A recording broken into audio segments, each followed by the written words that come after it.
I'm going to encourage everyone to graph their well-being over the course of the next week, and then look at where you can make a small change, incorporate a small act of resilience that's going to help the following week.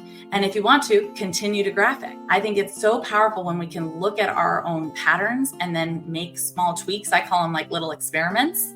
What are you going to experiment with next week that's going to support your well-being and your resilience so that you're moving ahead powerfully and with confidence? What's up, Aspire Leaders? That wonderful voice is Alison Smith, and I can't wait to jump into our conversation about mental health and resilience. But before we do that, I want to just share quickly about a free event that myself and Charlie Peck are going to be hosting with some just phenomenal guest speakers on September 30th from 5 p.m. to 9 p.m. Eastern Time. And we're going to be covering a ton of different topics regarding school behavior solutions. As we know, last year was a challenge for student behavior issues. And as the school year has just started, we might already be seeing some struggles with our student decisions right now. So I know students are anxious and dealing with some really tough personal, family, and academic issues, while teachers are searching for support and strategies in this area. If you're interested in joining us and so many phenomenal experts in mental health, student well-being, and student behavior initiatives, head over to thrivingeducator.org/summit for your free registration. And we've got so many folks signed up already, and we're super excited to support not only those in the United States, but we've got folks all over the world that are going to be in attendance. So make sure that you're jumping on that link, filling out the quick form to get your free registration and a seat for the School Behavior Solutions Summit. All right, this week I have the special guest, Alison Smith, who is an author, speaker, and coach who specializes in burnout and resilience. She helps educators all over the nation working through the power of small acts of resilience to design thriving personal and professional lives. Alison has coached hundreds of folks that are highly motivated, but are also highly burnt out. Her work has been featured in various publications, but mostly in her book, Drawing Your Line, Setting Boundaries Step by Step. Joining us, Alison is going to really hit home how important it is for our leaders to create healthy habits to sustain longevity in this important profession. Welcome back, everyone, to Aspire to Lead, where we will be discussing the visions, inspirations, and experiences from top educational leaders.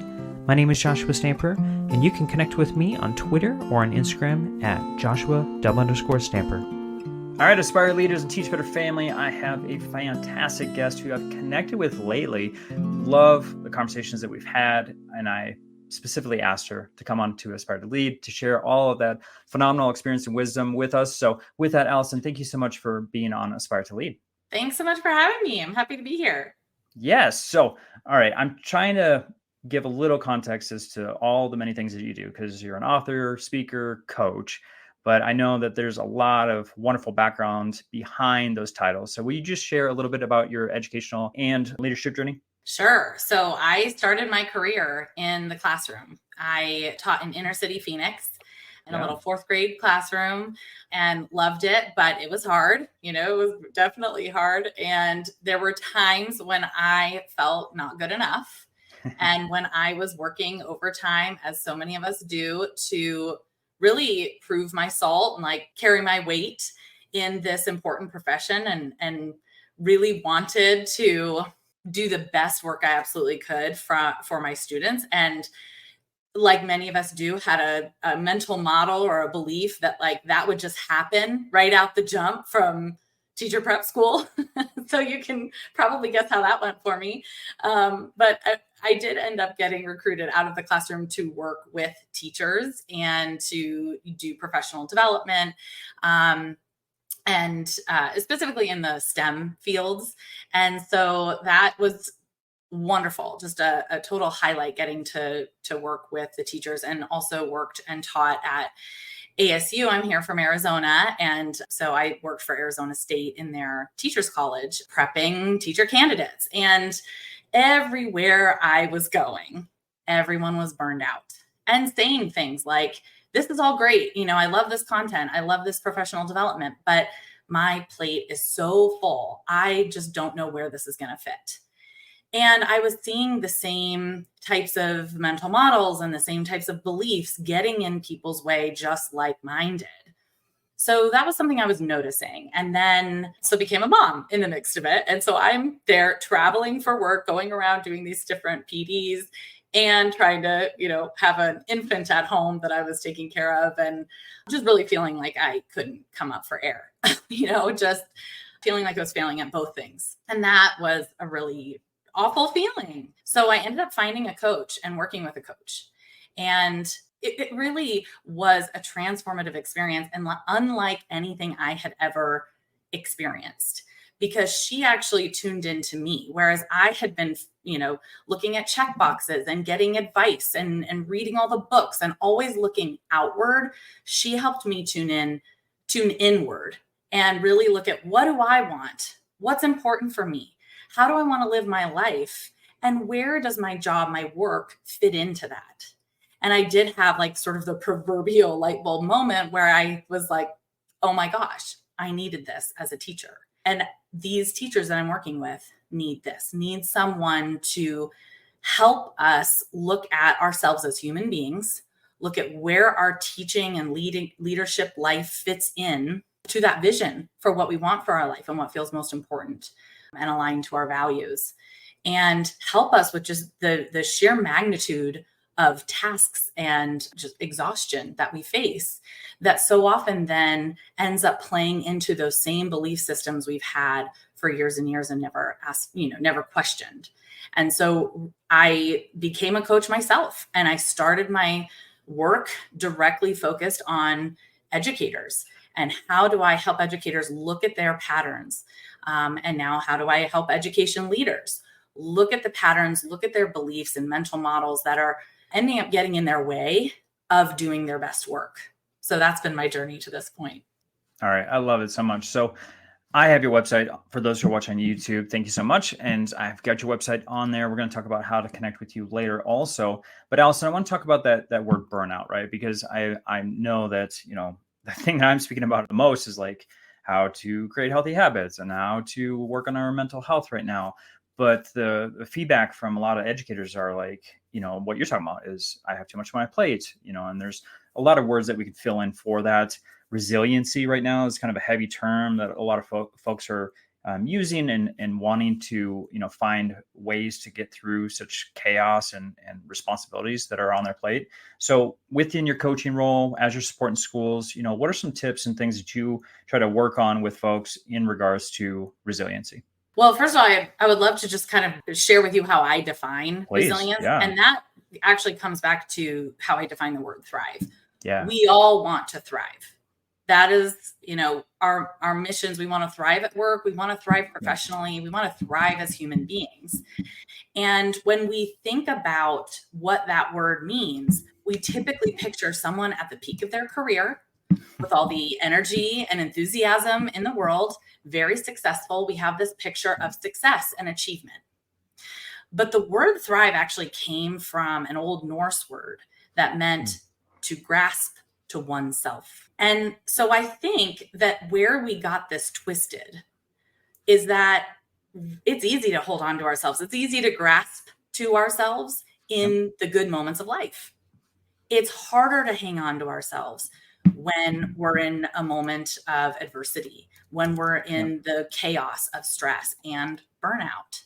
And so to me, this is about coming back to ourselves. And so that's how I really define resilience.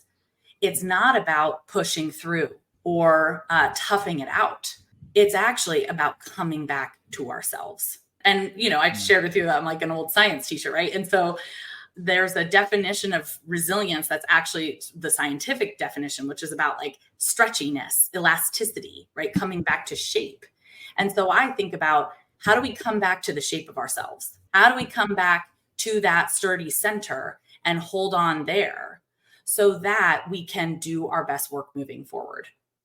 So that's the type of work, first of all, that I would do with a staff. And I do anytime I get a chance to work with ed leaders or educators directly, is to let's redefine this, because otherwise it feels unattainable. It feels exhausting. It feels like one more thing on our plate that we have to do. So let's reframe that. It's something that is absolutely within our power to do at any moment, and doesn't have to be done in a huge moment of a weekend away or an hour to ourselves. It can be done in the smallest of moments, just coming back to that center and then deciding what to do from there. This podcast is a proud member of the Teach Better Podcast Network. Better today, better tomorrow, and the podcast to get you there. You can find out more at teachbetter.com/podcasts. Now let's get back to the episode. All right, so let's talk about kind of the challenges for educators a little bit deeper, because we talked about a little bit about burnout, but especially for leaders, I think there's bigger things there that they're having to work through, and one of them is like compassion fatigue, trying to solve everyone's problem. I mean, like I can go on a very long list, but just speaking to leaders specifically for my audience, like what are some things that they can do to kind of resolve over the challenges, and what are some of the effects of building and cultivating resilience? Yes, I think the biggest thing for leaders is to model this. And so often we have not learned even where our sturdy center is as a leader. We have not cultivated that, strengthened it actively, and therefore we don't really know what we're coming back to. So first and foremost, strengthening that could look like, spending time with yourself, reflecting on what's important to you. You're, identifying your values and how those fit into the school's values and purpose. Identifying where you get your energy and what drains your energy. Just really not only cultivating self-awareness, but really a self-knowing that then is going to help you move forward with clarity and confidence. To me, this is about leaders having a real strong grasp on their vision for themselves as a leader, their vision for their organization, so that they can pilot that ship in the right direction. However, how often is it that we're just so busy and there are so many demands on our time that we don't take the time to do that? And what I say to that is that then we're just going to be like, lost at sea. We're just chasing the to-do list. We're just chasing and putting out at fire after fire after fire, instead of being focused and, really clear on what our priorities are. So to me, that's step number one. What is the sturdy center for you personally and for your organization? And then when you get thrown off, what does that feel like? What does that feel like physically? What does that feel like in your brain? Is that compassion fatigue part of that? Is burnout part of that?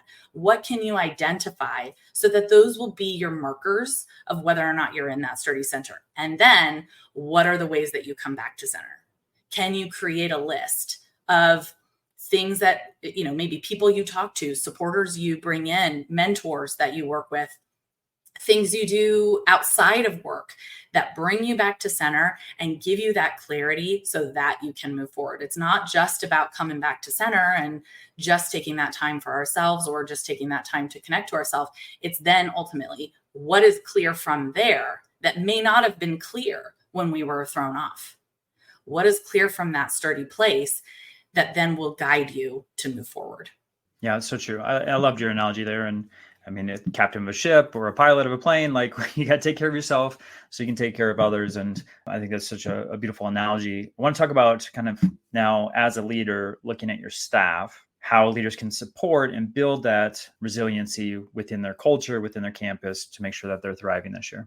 Yeah, this is huge because we know that there's a reciprocal relationship with resilience and positive school culture. And I'm talking about staff culture too.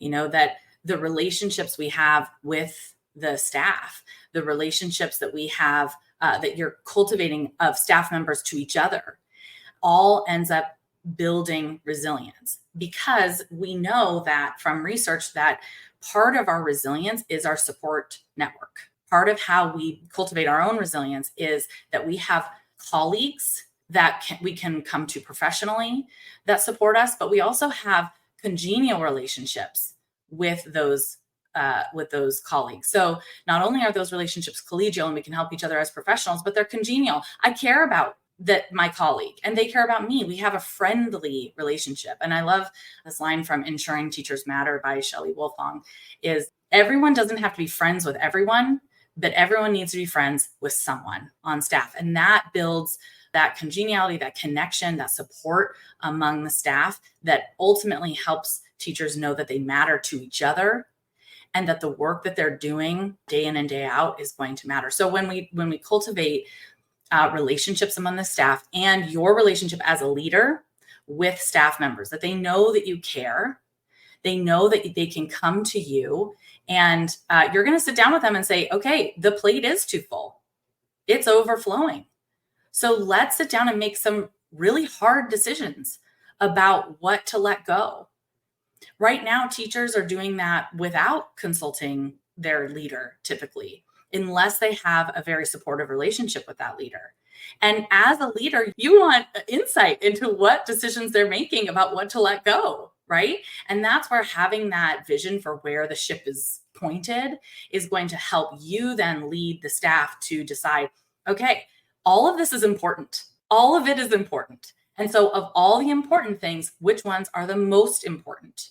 And what can we let go of so that we can all have more of that resilience and resource, being resourced to do this job, to do the job not only physically, but emotionally, cognitively. I mean, the cognitive demand for leaders and for our educators is high. So really being able to have conversations with folks, not only to prioritize, but really to pull apart, hey, what do you need? Where are you at right now? Actually, I'll give your listeners and you even just like this is the most simple tool that I like to use with folks, which is just to rate your well-being right now on a scale of -10 to +10. The -10 is really bad. I'm burned out. I'm in survival mode. The +10 is I'm doing well. I'm feeling resilient. I'm thriving. The 0 in the middle is I'm just getting by. I'm coping. I'm not bad, but I'm not good. And just having them check in. Where are you at? Where are you right now? As a way of building self-awareness. And that's, if you're not doing that for yourself, if you don't have regular check-ins for yourself as a leader, where you can actually say, okay, yes, everyone needs me, but how am I doing? Where am I at on this scale? And then my next question is always, and what will it take you to move up 1 point? Just 1. And then go do that thing. What will it take you to move up 1 point? And then can you commit to going and doing that? So if nothing else, as a leader, begin to do that for yourself. I've also seen leaders where they'll give that scale to their staff and say, BCC the whole staff and say, email me back. Let me know where you're at on this scale and what I can do to help you move up 1. So these are simple ways we can help people check in, build their own self-awareness so that they're not just, getting to that point of burnout before they've even sensed that they were headed there. Right. And same with the leader, same with you as a leader. We have to be vigilant about this for ourselves and then modeling it for others. So yeah, please, for those who are listening right now, take Alison's advice here in regards to just doing a little check-in, right? It doesn't take very much time or effort, but it could do a lot for your mental health, your mental wellness, also your perspective of what's going on in your personal life and your professional life to make sure that you're building the right goals and habits moving forward. So Alison, I'm going to pause just for a moment because I think this is in line with what you're talking about as far as creating an assessment. I've done this for myself, maybe a little bit different than what Alison was saying, but I absolutely love kind of the metric that you're putting there for folks with the -10 to 10 and kind of graphing that out. And this could be a daily practice for you. We talk about daily check-ins for kids, but this might be a personal check-in for yourself to kind of see where your day starts. And I just want to let you know that obviously Alison's here for you and myself in supporting that, but also I want to make sure that I'm providing something for you in regards to how to just help with your mental performance. For those who have listened for a while, I've got a fantastic drink that I tap into every morning called Magic Mind. And I think this is perfect. It sharpens your mind, lowers your stress, gives you more energy. It's a mental performance shot. And I love it because, one, I can drink it really fast. I can take it on the go. I can go anywhere I want with it in my pocket. It's really simple, but it also has great effects. And so I've been taking it for months now, and I never start my morning without it. And I always take it during, if I'm writing my book, my second book here with Charlie Peck, or if I'm getting on a podcast with wonderful guests like Alison, I make sure I slam one of these. So if you're watching on YouTube, you've seen that I've already drank one of these during our short conversation already. But I love the effects. I love how it makes me feel. I love that it's all natural. For myself as a leader, I am one that's prone to moving fast and not taking care of myself. So this is a real simple way of getting good, wonderful nutrients in my body. I have a subscription. If you go online, you can see that, there's a lot of different packages that you can get. You can get like 15 pack, a 30 pack. I get the 30 pack because I like to know that I've got one every single day of the month, and it comes straight to my door. The subscription is wonderful. I can cancel at any time. It's super easy. And they give a money back guarantee. Go to magicmind.com/aspire to lead. Use the code aspire to lead 20. It'll get you 20% off. If they have a deal, you can actually get up to 48%, especially with that subscription, which is huge. So make sure that you're grabbing that as soon as possible. I know that it has helped me with my mental wellness. It is a habit that I have every single day. I mean, don't get me wrong, I love my coffee, but I also know that that's probably not the best thing for me, especially with all the acid and all those other things that are in it, high amount of caffeine. So I love my Magic Mind. I hope you do too. So head over again to magicmind.com/aspire to lead. Use the code aspire to lead 20 to get 20% off, up to 48%. And with that, I want to move on to talk with Alison more about, just what she's doing as far as her support with districts and schools. So Alison, I know that you're all over speaking, coaching, and doing all kinds of wonderful things with school districts, but would you just kind of share how you're supporting specifically with what we're talking about today? Yeah, absolutely. So I think this actually ties into what you were just talking about with Magic Mind, because what I like to do is I go in and I take a coach approach. So even when I'm speaking, I'm asking folks to think about what are those small things for them. And I think the smaller the act of resilience, the better. And every person's recipe for their own resilience is going to look different. So whether that's taking Magic Mind, or whether that's doing yoga, or whether that's going hiking, or whether that's, petting your dog in the morning, like it doesn't have to be a big thing. The smaller, the better. I've had people tell me they have a person that they like to call every day after school. I had a leader who said, I'm leading people all day long at school, and then I go home and I'm a parent and I'm leading at home too. And I never have a break. So they stopped for a beverage, a little coffee or something, between leaving school and going home. It was just 10 minutes, but that 10 minutes was for them. And it was a little moment of resilience. And so when I go and I work with a school district or a school, or I'm doing a speaking engagement, I'm constantly asking them, hey, what would it take for you to keep moving up on that continuum and start supporting your well-being? And we'll get, a divergence of ideas, which is when I know that we've tapped into something really powerful and personal and relevant.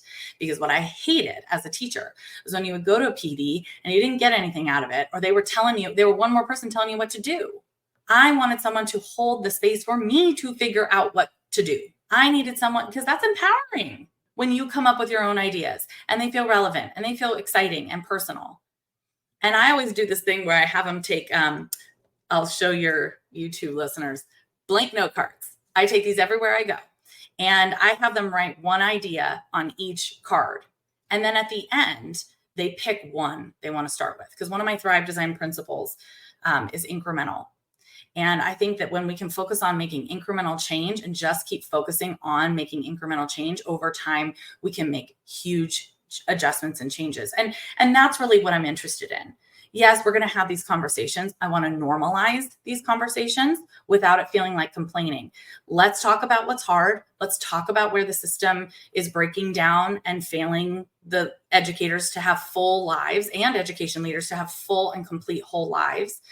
But let's also figure out what we're going to do about it on a personal level, in terms of your personal system, and in terms of the school system, the district system, and our system of education at large. So I really like to take that systems lens and look at where are the leverage points? Where are the places where we can make a shift that's going to have a much bigger impact on the system as a whole?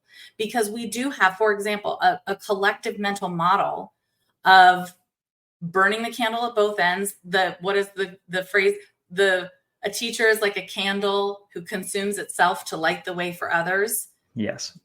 These are the mental models that we've grown up with.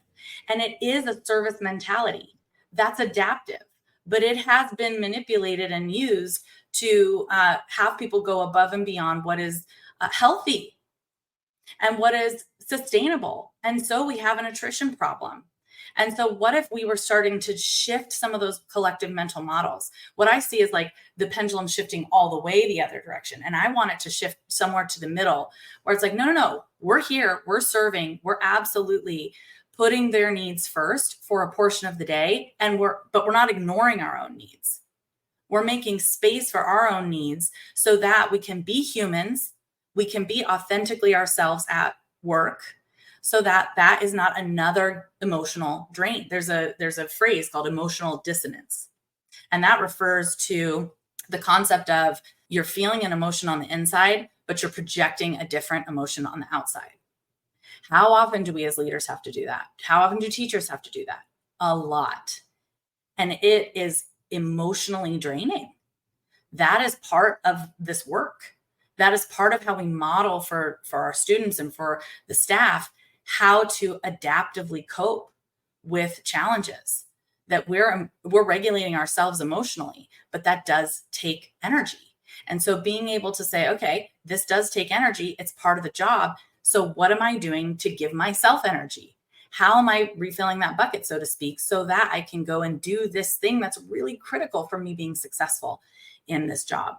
So that does impact students. When we are resilient as adults, and it goes from the leader all the way to every adult that's working with a child, they're then modeling adaptive coping mechanisms for those students and ultimately focusing on student achievement more and doing the work that they want to do and are driving their, showing up to work every day in a more powerful way. When I've asked teachers and leaders to reflect on how their work on their resilience has affected their students, the number one thing I hear is that they have better relationships.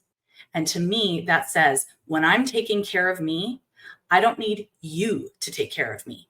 So now I can be here for you. That is the power. And we know that when adults are really pouring into students, incredible things happen for those students. So that is really, I'm going out to schools and districts and trying to connect the dots, that this is not just about self-care. This is not just about, taking a moment for ourselves and putting one more thing on our plate, but actually this is a part of our professional obligation to our students. You are providing a lot of services, and we've just talked about like how you're supporting schools, but I also know you've got a virtual summit coming up. So I would love for you just to share out, what that's all about and what people can expect for this wonderful event. Yeah, I'm so excited about it. So I am partnering with the Water Center for Systems Thinking. They are an organization, a nonprofit that helps education institutions and others develop as systems thinkers. So they work with schools to help, all that, help students think in systemic ways, et cetera. And I have just latched onto them. I love working with them because, again, I do see this as a systemic challenge. And so let's talk about the whole system. So we're putting on a School Leaders That Thrive virtual summit. It's on September 20th. It'll be all day. People can join from all over the globe because it is a virtual summit. So we would love to have as many leaders as possible join us to have a conversation about resilience and infusing our system with more resilience. And we're going to go through my Thrive design principles, which is, it spells the acronym Thrive. Trust, building trust in our system, making our system more human-centered, that's the H, responsive rather than reactive. I is incremental, V is values-driven, and E is empowered. So we're focusing on what we can control and not what we can't control. And so we're going to go through each of those pillars and learn about and use a systemic lens to look at how we can build and cultivate each of those elements of thriving. So I would love to have any of your listeners join us, and you've got the URL there. So we'll be happy to share that and invite anyone who'd like to join us. So September 20th. Of course. All right. So depending on where you're listening, make sure that you're heading over to the show notes, or you can head over to joshstamper.com. I'll make sure I have the link here for the virtual summit. And yeah, I'm super excited about that event. I know there's going to be so much value there for folks. And so, for those who are listening, make sure that you're tapping into that resource. And then, Alison, I want them to also not just take all the wonderful things that you're talking about, and hopefully they're taking notes, but, I want them to do an actual item in addition to that. So for our aspiring or current leaders, as they're listening, is there something they can do tomorrow or next week to enhance their leadership journey? Absolutely. Okay, so I'm going to take the -10 to +10 scale, that check-in, and I'm going to flip it up so that it's the y-axis on a graph, and the x-axis is your week. I'm going to encourage everyone to graph their well-being over the course of the next week, and then look at where you can make a small change, incorporate a small act of resilience that's going to help the following week. And if you want to, continue to graph it. I think it's so powerful when we can look at our own patterns and then make small tweaks. I call them like little experiments. What are you going to experiment with next week that's going to support your well-being and your resilience so that you're moving ahead powerfully and with confidence? Awesome. All right. Hopefully everyone's graphing it right now, getting it ready for your week, because I think that's going to be a huge benefit to you as a leader. Obviously, Alison, I want folks not only to head over, and sign up for your summit, but also connect with you either via website or social media. So how may they do that? Okay, you can go to the thrivedesigner.com. That's my website. Check me out there and also connect with me. I think the best place is LinkedIn. I'm on LinkedIn. I like to share content that will help you as a leader to build resilience for yourself and for those you lead. So connect with me there, either place. Awesome. All right, y'all. So make sure you're going to thrivedesigner.com, connecting with Alison there. You can also go to LinkedIn. I know also we'll have links to Instagram or email. And then, of course, like we talked about, the virtual summit. So make sure you're heading over to joshhamdick.com to get all those various links to connect to Alison. Make sure that you're bringing her into your organization, your district, your school to support you through, obviously, a very difficult school year. I mean, it's September. We're going to have, that honeymoon period coming to an end here soon, and people are going to really feel these various stressors, especially our leaders. So make sure that you're finding the support with that. I'll just remind you, if you're looking to enhance your mental performance, head over to magicmind.com/aspire to lead and use the code aspire to lead 20. Make sure you're grabbing your magic mind like I have, and use that every single day to enhance your leadership journey. And then, Alison, I just want to say how much it's been a joy to connect with you here. Just the last, month or so, we've gotten to know each other, and I just love the work. I think me and you have a lot in common as far as how we're trying to support folks in the educational community. And I just want to amplify all the wonderful things that you're doing. And I just appreciate you so much. Thank you. Thank you so much. And right back at you. I mean, it has been fun to meet you and get to know you, because it is like those great minds think alike kind of thing. We just cut from the same cloth, and when you meet someone who's on that same page, like, oh, you get it, and it immediately bonds you to someone. And I feel that way with you, my friend.